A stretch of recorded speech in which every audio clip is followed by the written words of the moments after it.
Sir 2 ദിവസമായി ഭക്ഷണം കഴിച്ചിട്ട്. എവിടെ പഠിച്ചു? ഏത് സ്കൂളിൽ പഠിച്ചേ? സ്കൂളോ? സാർ ഭക്ഷണം കഴിച്ചിട്ട് 2 ദിവസമായി. അതായിക്കോട്ടെ. എന്റെ പേരെന്താ? അസർഫ് അല്ലേ? ആ ആ. CBHS അല്ലേ പഠിച്ച്? ബൈജു ആ. ഇജെന്താ ഈ കോലത്തിലടാ? അതൊന്നും പറയണ്ട, സുഖമില്ല. നേരപ്പിന് അസുഖ? ഇല്ലല്ല, അല്ല, പണിക്ക് പോകാനൊന്നും വയ്യ. അല്ല, അത് തന്നെയാണ് പണിക്കാൻ വയ്യാഞ്ഞാലുണ്ടാക. അതാണ്. ഇജ്ജ് കേറ്, വണ്ടി കേറ്. ഞാനില്ല. ആ ഇജ്ജ് കേറ്, വണ്ടി കേറ്. എന്താണ് പൈസ ഈ പിച്ചക്കാരനൊക്കെ പിടിച്ച് വണ്ടി കയറ്റുന്നത്? എടാ, ഓൻ പിച്ചക്കാരനാണ് എടുക്കാറില്ലേ? ഓൻ ആരാറിന്റെ എന്റെ കൂടെ പഠിച്ചിട്ടുണ്ട്, ഏറ്റെടുത്ത സുഹൃത്ത് അന്നത്തെ. എന്തായാലും വണ്ടി പിടി.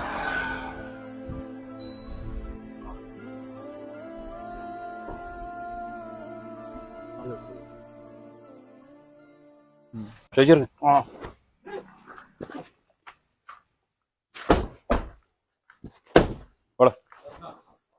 ജീവാ.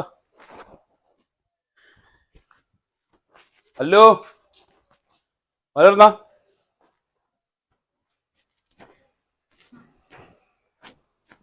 നേരാണെങ്കിൽ വാപ്പേന്റെ കൂടെ പഠിച്ചാളാ. ഓ ആ കോലത്തിലായി, വാപ്പ ഈ കോലത്തിലായി. മനസ്സിലായോ? ആ, ട്യൂഷനൊക്കെ പോകുമ്പോഴേ, സ്കൂളിൽ പോകുമ്പോഴൊക്കെ നല്ലവണ്ണം പഠിക്കണം നല്ലതാണ്. കൊടുത്താ മൂപ്പര് കൊടുത്താ ഇത് കണ്ടില്ലേ, ഒന്നുകിൽ ഇതേമാതിരി ആകുക, അല്ലെങ്കിൽ വാപ്പാന്റെ മാതിരി കുറച്ച് പൈസ ഉള്ള ആളാകുക. ശരിക്കും പഠിച്ചോണ്ട് സാറപ്പേ ഈ പോയിക്കോ. എല്ലാ ചേട്ടാ ഇതിന് വേണ്ടിയിട്ടാണ് നിങ്ങൾ ആ പാവത്തിന് ഇപ്പൊ കാർ കയറ്റി കൊണ്ടുപോകുന്നത്. ഇതിനിങ്ങാടിയിലെ ഡെമോ എങ്ങനെ കാണിച്ചു കൊടുക്കാൻ? കുട്ടികൾ കണ്ട് പഠിക്കട്ടെ.